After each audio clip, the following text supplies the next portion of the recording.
Hey guys, welcome once again to exams card YouTube channel. तो guys, एक बहुत ही important and most awaited form release हो गया है, जो कि है स्टाफ सिलेक्शन कमीशन एसएससी का। एसएससी सीजीएल का फॉर्म रिलीज़ हो गया है। जैसा कि एसएससी ने कैलेंडर जारी किया था, 23 तारीख को उनका फॉर्म रिलीज़ होना था और 23 तारीख को फॉर्म रिलीज़ हो चुका है। ठीक है, तो जानते हैं इसके बारे में पूरा डिटेल कि कौन कौन अप्लाई कर सकता है, क्या इसका एलिजिबिलिटी क्राइटेरिया रखा है, कितनी नंबर ऑफ वैकेंसीज़ हैं। ठीक है, एग्ज़ाम पैटर्न क्या रहता है, एग्ज़ाम सिलेबस क्या होगा, एग्जामिनेशन फ़ीस कितनी है, सारी चीज़ें हम इसमें डिस्कस करेंगे पूरा। ठीक है, तो वीडियो को अंत तक ज़रूर देखना है। ठीक है, और चैनल में पहली बार आए तो चैनल को सब्सक्राइब ज़रूर कर लें। ठीक है, जानते हैं। देखिए, कब से चालू हुआ है? 23 तारीख से चालू हो जाएगा इसका फॉर्म, है ना। कल से चालू हो चुका है 23/12/2021 से, और 23/1/2022 तक आप इसको फॉर्म को फिल कर सकते हैं। मतलब पूरा एक महीना है आपके पास। ठीक है, और जल्दबाजी नहीं करना है आपको इस फॉर्म को भरने में। बड़ी धैर्यता से आपको इसको फॉर्म को भरना है। ठीक है, आराम से इसको भरना। 1-2 दिन का समय लो, इसके बारे में पढ़ो अच्छे से। ये इसके PDF आपको हमारे एग्जाम्स कार्ड के टेलीग्राम चैनल पर मिल जाएगी। वहाँ से पूरे फॉर्म को अच्छे से रीड आउट करना। ठीक है, क्या क्या इसमें टर्म्स एंड कंडीशंस है, सब चीज़ें पढ़ना अच्छे से। बाकी तो मैं बता ही रहा हूँ क्या क्या इसका सिलेबस, एग्जाम पैटर्न क्या है, वो सब मैं आपको बता दूंगा। ठीक है, और कुछ भी अगर रह जाता है तो आप वहाँ से पढ़ सकते हैं। ठीक है, तो ये है 23 से 23 तक आप इसको भर सकते हैं। 23 दिसंबर से 23 जनवरी तक इसको फॉर्म को भर सकते हैं। ठीक है, लास्ट डेट मैंने आपको बता दी 23 जनवरी है। ठीक है, एग्ज़ाम मतलब फ़ीस भरने की भी और फॉर्म भरने की भी। अच्छा, फ़ी पेमेंट की क्या है? 25 तारीख है। फॉर्म आप 23 तारीख तक भर सकते हो जनवरी में। ठीक है, और जो आपका ऑफलाइन चालान है वो 26 तारीख तक आप जमा कर सकते हो ना। इसके अलावा ये अगर बैंक के थ्रू, कोई चालान के थ्रू आप करते हो तो 27 जनवरी तक आप कर सकते हो। और मॉडिफिकेशन, अगर आपको कोई फॉर्म में गलती हो जाती है तो मॉडिफिकेशन का भी टाइम दिया हुआ है। ठीक है, 28 जनवरी से लेकर 1 फरवरी तक आप 3 दिन का समय है आपके पास। तो उसमें अगर आप कोई गलती हो जाती है आपके फॉर्म में तो आप मॉडिफाई भी कर सकते हो। ठीक है, एग्ज़ाम इसका कब होगा? अप्रैल 2022 में इसका एग्ज़ाम होगा, टेंटेटिव है। ठीक है, इसके अलावा टायर 2 और टायर 3 का भी नहीं बताया समय कब होगा। ठीक है, लगभग प्री के होने के 3 महीने बाद हो जाता है मेंस का एग्ज़ाम। चलिए और देखते हैं इसके बारे में डिटेल। और पोस्ट देख लेते हैं कौन कौन सी पोस्ट है। Assistant audit officer, assistant account officer, assistant section officer. ठीक है, अलग अलग डिपार्टमेंट्स में होते हैं। जैसे ये सेंट्रल सेक्रेटरीट में है, इंटेलिजेंस ब्यूरो में है, मिनिस्ट्री ऑफ रेलवेज में है। काफ़ी अच्छी अच्छी पोस्ट होती हैं। ग्रुप बी की पोस्ट है ना। ग्रुप बी की और ग्रुप सी की पोस्ट होती है जनरली। इसमें कंबाइंड ग्रेजुएट लेवल का एग्ज़ाम है ये। ठीक है, सबकी एज लिमिट भी लिखी हुई है। किसी में 18 से 30 होगी, किसी में 20 से 30 है, किसी में 18 से 27 होगी, है ना। सबकी अलग अलग रहती है। जितनी भी ग्रुप सी पोस्ट होती है, जैसे ये दी हुई है ग्रुप सी पोस्ट, इनकी 18 से 27 रहती है। और ग्रुप बी पोस्ट की 18 से 30 रहती है एज लिमिट। ठीक है, एज कब से कब तक काउंट करेंगे ये भी मैं आपको नीचे बताऊँगा। तो आप इन पोस्ट में से आप सबसे पहले क्या कीजिए, एक अपना टारगेट बनाइए कि आपको कौन सी पोस्ट पे आपको फाइट करनी है। ठीक है, आपका टारगेट ज़रूर फिक्स होना चाहिए, तभी आप किसी एग्ज़ाम को क्वालिफाई कर सकते हैं ना। इतनी सारी पोस्टें, लगभग 36 पोस्ट है इसके अंदर, है ना। इतने सारी पोस्टों के ऊपर आपको अप्लाई करना है। सिंगल एप्लीकेशन से आप सबके लिए एलिजिबल हैं। अगर आपकी एज है उतनी 18 से 27, 18 से 30 के अंदर आप आते हैं तो आप इसको बड़े आराम से अप्लाई कर सकते हैं। 36 पोस्ट है टोटल। वैकेंसीज काफ़ी सारी होती हैं इसमें, 8 से 10 हज़ार लगभग वैकेंसी आती है हर साल। तो इस बार भी इतनी रहेंगी, अभी डिक्लेयर नहीं करी है डिपार्टमेंट ने। ठीक है, लगभग 8 से 7 से 10 हज़ार के बीच में इसकी पोस्ट निकलती हैं। ठीक है, और लगभग 20 से 30 लाख लोग इसका फॉर्म भरते हैं हर साल। इस साल भी भरेंगे, क्योंकि इस बार जो CGL होगा ये अभी इंडिविजुअली हो रहा है। आपको पता होगा 2023 से शायद CET लागू हो जाएगा। ठीक है, कॉमन एलिजिबिलिटी टेस्ट। उससे पहले ये शायद लास्ट होगा इस बार, जो कि इंडिविजुअली SSC खुद करा रहा है कंडक्ट। उसके बाद शायद CET कराएगा। तो ये आप ये मान के चलिए आपका लास्ट चांस है, और इसमें आपको निकालना ही निकालना है इस एग्ज़ाम को। ठीक है, अभी वैकेंसी डिक्लेयर नहीं की है। इसमें लिखा हुआ है vacancy will be determined in due courses, मतलब कुछ दिन बाद डिक्लेयर कर दी जाएगी। देखिए इसकी एलिजिबिलिटी देखते हैं। नेशनलिटी आपकी इंडियन हो, नेपाल हो, भूटान से हो, आप इसको फॉर्म को भर सकते हो। ठीक है, एज लिमिट मैंने आपको बता दी, है ना। कुछ पोस्ट के लिए 18 से 20 है, कुछ के लिए 20 से 30 है, कुछ के लिए 18 से 30 है, कुछ के लिए 18 से 32 भी है। ठीक है, तो 18 से 27 वाली जो पोस्ट है उनका जो काउंट होगा डेट, आपका जो बर्थ है 2/1/1995 से पहले का नहीं होना चाहिए, और 1/1/2004 से बाद का नहीं होना चाहिए। इसके बीच में अगर आप लाई करते हो एज में तो आप इन पोस्ट के लिए, ग्रुप सी की पोस्ट के लिए अप्लाई कर सकते हो। ठीक है, 20 से 30 वालों का भी ये दिया हुआ है, मेन है ये 18 से 30 वाला। ठीक है, candidate must have been born, मतलब 2/1/1992 से पहले का आपका बर्थ नहीं होना चाहिए। जिनका लास्ट अटैम्प्ट है 30 ईयर्स वाले, उनके लिए है ये मेन। ठीक है, अगर आपका 2/1/1992 से पहले का बर्थ है तो आप इसके लिए अप्लाई नहीं कर सकते हैं। ठीक है, और 1/1/2004 के बाद का है तो आप अप्लाई नहीं कर सकते हैं। तो इन रेंज के बीच में आपकी एज आती है तो आप इन पोस्ट के लिए अप्लाई कर सकते हैं। आप देख लेना अपने हिसाब से, जो भी आपकी डेट ऑफ बर्थ है, आप चाहे तो स्क्रीनशॉट ले लें या फिर इसका आपको PDF तो मिल ही जाएगा हमारे टेलीग्राम चैनल पर। ठीक है, एज रिलैक्सेशन जैसे होता है हमेशा वैसा ही है इसमें भी। SC ST के लिए 5 साल का है और OBC के लिए 3 साल, PWD कैंडिडेट के लिए 10 साल का है। ठीक है, और PWD भी है और OBC में तो 13 साल का है। ऐसे जैसा हमेशा मिलता आता है वैसा ही एज रिलैक्सेशन है। ठीक है, उसमें कोई बदलाव नहीं है। ठीक है, ग्रुप भी आपकी जितने भी ग्रुप भी पोस्ट हो सारी गजेटेड पोस्ट होती है। ओके, आगे देखते हैं इसके बारे में और। चलिए, एक इसमें स्क्राइब के बारे में दिया हुआ है। जो भी PWD कैंडिडेट्स होते हैं, ब्लाइंड कैंडिडेट्स होते हैं, वो अपना एक स्क्राइब इस एग्ज़ाम के लिए ले जा सकते हैं। ठीक है, और PWD कैंडिडेट्स को 20 मिनट एक्स्ट्रा दिए जाते हैं। प्रीलिम्स में 1 घंटे का पेपर होता है वैसे जनरली, लेकिन PWD कैंडिडेट्स के लिए 1 घंटा 20 मिनट का रहता है। वो स्क्राइब ले जाते हैं, लेकिन शर्त ये रहती है स्क्राइब जो भी होगा वो उसने ये सेम फॉर्म नहीं भरा हो। ठीक है, अब थोड़ा सा इसके बारे में आप पढ़ लेना। चलिए और देखते हैं एजुकेशन क्वालिफिकेशन क्या है। ज़्यादातर जितनी भी पोस्ट हैं उन सब के लिए एजुकेशन क्वालिफिकेशन क्या है कि आपके पास एक बैचलर डिग्री होनी चाहिए।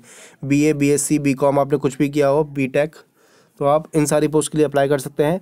ठीक है, इसके अलावा अगर आप JSO की पोस्ट के लिए भर रहे हैं, यानी कि जूनियर स्टैटिकल ऑफिसर, तो इसकी क्वालिफिकेशन आप देख लेना एक बार। इसमें क्या है, bachelor degree in any subject, मतलब आपने ग्रेजुएशन किया हो 60% मार्क्स के साथ। ठीक है, और साथ ही साथ आपके पास जो 11th-12th में आपके पास मैथ्स होना कंपलसरी है। मैथ्स अगर आपके सब्जेक्ट में था 11th-12th में तो आप जूनियर स्टैटिकल ऑफिसर के लिए अप्लाई कर सकते हैं, या फिर bachelor degree in any subject with statics as one of the subjects at degree level. मतलब आपने जो भी ग्रेजुएशन की है उसमें स्टैटिक्स का सब्जेक्ट आपने पढ़ा हो तो आप JSO के लिए अप्लाई कर सकते हैं। ठीक है, और है या तो ये इन दोनों में से कोई भी कंडीशन आपकी फुलफिल हो रही है, आप JSO के लिए अप्लाई कर सकते हैं। नेक्स्ट, स्टैटिकल इन्वेस्टिगेटर ग्रेड 2 की जो पोस्ट होती है उसके लिए देख लीजिए क्या है, bachelor degree in any subject with statics as one of the subject from a recognised university. The candidate must have studied statics as a subject in all the 3 years. मतलब अगर स्टैटिकल इन्वेस्टिगेटर ग्रेड 2 के लिए apply कर रहे हैं तो आपकी जो ग्रेजुएशन आपने करी है उसमें 3 साल का जो ग्रेजुएशन होता है उसमें 6 सेमेस्टर में आपने स्टैटिक्स अगर पढ़ा है तो ही आप इसके लिए अप्लाई कर सकते हैं, अन्यथा नहीं कर सकते। ठीक है, चलिए आगे देखते हैं। बाकी अदर पोस्ट के लिए मैंने आपको बताया ग्रेजुएशन अगर आपने सिंपली कर रखी है तो आप अप्लाई कर सकते हैं। ठीक है, ओके, आगे बढ़ते हैं। हाउ टू अप्लाई कहाँ से करना है आपको, ssc.nic.in की ऑफिशियल वेबसाइट से आप अपने इसके लिए अप्लाई कर सकते हैं। अगर आपने पहले भी अप्लाई कर रखा है तो आपको फॉर्म भरने में कोई ज़्यादा परेशानी नहीं आएगी। ठीक है, अगर आपके पास पहले से ही इसका रजिस्ट्रेशन नंबर और पासवर्ड आपके पास होगा, अगर आपने पहले भी अप्लाई किया है, SSC के फॉर्म आपने पहले भी भरे हैं, तो आप वहाँ से आप डायरेक्टली अपना अप्लाई कर सकते हैं। बड़े आसानी से 5 मिनट में फॉर्म भर जाएगा आपका। लेकिन आप न्यू यूज़र हैं SSC की वेबसाइट से तो आपको पूरा फॉर्म भरना पड़ेगा। ठीक है, नीचे पूरा डिटेल दिया हुआ है कैसे कैसे भरना है, पूरा स्टेप्स दिए हुए हैं, आप वहाँ से देख लेना। ठीक है, और इसमें दिया हुआ है कि जो आप फ़ोटो उसमें लगाएंगे, फ़ोटो आपका 3 मंथ से पुराना नहीं होना चाहिए। देखिए, the photograph should not be more than 3 months old from the date of publication of the notice. जो अभी नोटिस जारी किया गया है अभी दिसंबर में, ठीक है, जब आप फॉर्म फिल करेंगे उससे 3 महीने से पुराना नहीं होना चाहिए आपका फ़ोटो। ठीक है, चलिए, कितनी फ़ीस है, एग्ज़ाम फ़ीस इसकी 100 रुपये है। 100 रुपये किसके लिए, जनरल कैंडिडेट्स के लिए है, सबके लिए 100 रुपये फ़ीस है। लेकिन जो वुमेन है, SC ST कैंडिडेट्स हैं और PWD कैंडिडेट्स हैं, एक्स सर्विसमैन हैं, इन सब के लिए एग्जम्प्टेड है फ़ीस, उनको कोई फ़ी पे नहीं करनी है। ठीक है, उनके लिए फ्री ऑफ कॉस्ट है ये फॉर्म। आप किसी भी माध्यम से इसको फॉर्म फ़ी फिल कर सकते हैं, फ़ीस इसकी, है ना, भीम UPI नेट बैंकिंग। ठीक है, कोई भी रुपए डेबिट कार्ड क्रेडिट कार्ड हो, आप किसी से भी आप इसका भर सकते हैं, या फिर बैंक चालान SBI से जाके, SBI बैंक से जाके चालान भी सबमिट कर सकते हैं। ठीक है, आगे देखते हैं। फॉर्म करेक्शन का मैंने आपको बता दिया, 28 जनवरी से लेकर 1 फरवरी तक आप करेक्शन कर सकते हैं कुछ भी।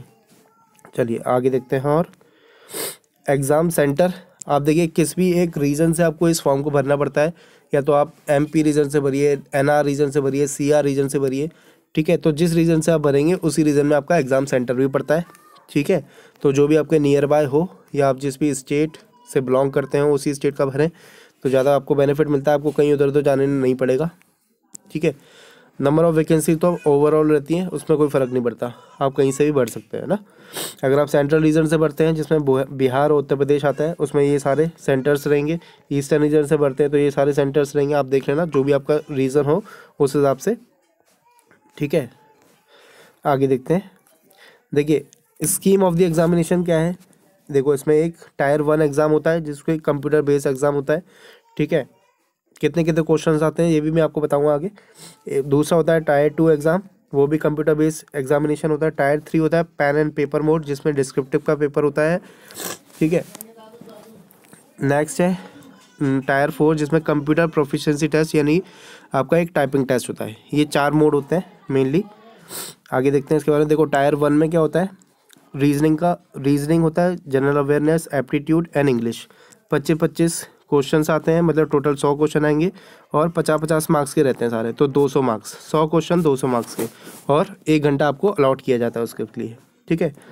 टायर 2 में क्या रहता है, टायर 2 में रहेगा आपका क्वांटिटेटिव एप्टीट्यूड आता है, ठीक है, मैथ्स आता है और इंग्लिश आता है। मैथ्स के 100 क्वेश्चन 200 मार्क्स के और इंग्लिश के 200 क्वेश्चन 200 मार्क्स के, ये होता है सारी पोस्ट के लिए, ठीक है। स्टैटिक्स का पेपर होता है JSO के लिए मैंने आपको बताया, स्टैटिक्स का पेपर होता है, इसमें 100 क्वेश्चन 200 मार्क्स। और इकोनॉमिक्स और फाइनेंस वाला होता है, AO की पोस्ट होती है उसके लिए, ठीक है, उसमें 100 क्वेश्चन 200 मार्क्स। तो जो इसके लिए जो एलिजिबल होंगे वही अप्लाई कर पाएंगे, वही इस एग्ज़ाम को दे पाते हैं, ठीक है। जनरली यही होता है, मैथ्स और इंग्लिश होता है मेंस में सबके लिए, ठीक है। इसके बाद डिस्क्रिप्टिव जो होता है वो आपका 100 मार्क्स का रहता है, 1 घंटे का पेपर रहेगा। उसमें आपको क्या लिखना रहेगा, राइटिंग, ऐसे, प्रेसी, लेटर, एप्लीकेशन, इनमें से कुछ भी आएगा वो आपको लिखना रहेगा। 100 मार्क्स का रहता है और 1 घंटा उसके लिए अलॉट किया जाता है। टायर 1 जो होता है वो केवल क्वालिफाइंग इन नेचर होता है, टायर 2 के मार्क्स जुड़ते हैं और टायर 3 के मार्क्स जुड़ते हैं, ठीक है, उसी से मेरिट बनती है। नहीं, इसमें क्वालिफाइंग नहीं रहता, सॉरी, टायर 1 भी इसमें उसके मार्क्स जुड़ते हैं ना, 200 मार्क्स का होता है वो, हाँ। तो 200 मार्क्स के आपके वो, और टायर 2 में आपके 200 इंग्लिश के, 200 मैथ्स के, तो 600 वो हो गए, और 100 मार्क्स का ये डिस्क्रिप्टिव, तो टोटल 700 में से आपकी मेरिट बनती है, ठीक है। चलिए ये आपका सिलेबस दिया हुआ है, इन रीजनिंग का, जनरल अवेयरनेस का, एप्टीट्यूड का, सबका दिया हुआ है, ठीक है। सिलेबस आप एक बार देख लेना इसको। इसके अलावा और क्या है इसमें, डिस्क्रिप्टिव टेस्ट जो होता है उसमें आपका टाइपिंग टेस्ट रहता है, 15 मिनट का आपको समय दिया जाता है, टाइपिंग करनी रहती है, ठीक है। लगभग 2000 वर्ड्स आपको टाइप करने होते हैं, ठीक है। चलिए आगे देखते हैं इसके बारे में और क्या है।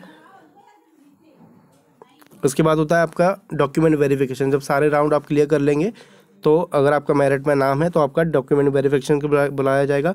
और साथ ही साथ ये जो पोस्ट दी हुई है, जैसे inspector in central excise, examiner, preventive officer, ठीक है, सब इंस्पेक्टर CBI में, NIA में, है ना, तो इन सब में क्या होता है, फिजिकल टेस्ट और मेडिकल टेस्ट भी होता है, ठीक है। तो ये भी आप देख लेना। चलिए, तो ये सारी चीज़ें थी इस फॉर्म के बारे में, मैंने आपको बता दिया, बाकी कुछ इम्पोर्टेंट नहीं है, जो भी था इम्पोर्टेंट मैंने आपको बता दिया। एक चीज़ आपको ये याद रखनी है कि जो आपका फॉर्म भरने का जो डेट है आज से, मतलब 23 तारीख से चालू हो गया, तो उससे पहले ही आपकी ग्रेजुएशन कंप्लीट हो तो भी आप इस फॉर्म को भरेंगे, ठीक है। अगर आप अभी परसुइंग है, आपका एग्ज़ाम नहीं हुआ है, ग्रेजुएशन का भी कंप्लीट नहीं हुआ है, तो आप इसके लिए अप्लाई नहीं कर सकते। अगर आपने ग्रेजुएशन कर ली है, और साथ ही साथ आपका जो इस बार का EWS कैटेगरी वालों के लिए बोला है, EWS कैटेगरी वालों के लिए है कि जब भी आप फॉर्म भरेंगे, मतलब 23 तारीख से पहले आपका EWS सर्टिफिकेट बना होना चाहिए, ठीक है। जो इसकी लास्ट डेट है 23 जनवरी 2022 से पहले आपका EWS कैटेगरी का सर्टिफिकेट आपके पास होगा। बाकी जितने भी OBC वगैरह के होते हैं उससे पहले के होने चाहिए, ठीक है। तो जिनका भी अभी नहीं बना है EWS वाला, तो आप वो बनवा लें, अभी आपके पास टाइम है, 7-8 दिन में बन जाता है वो।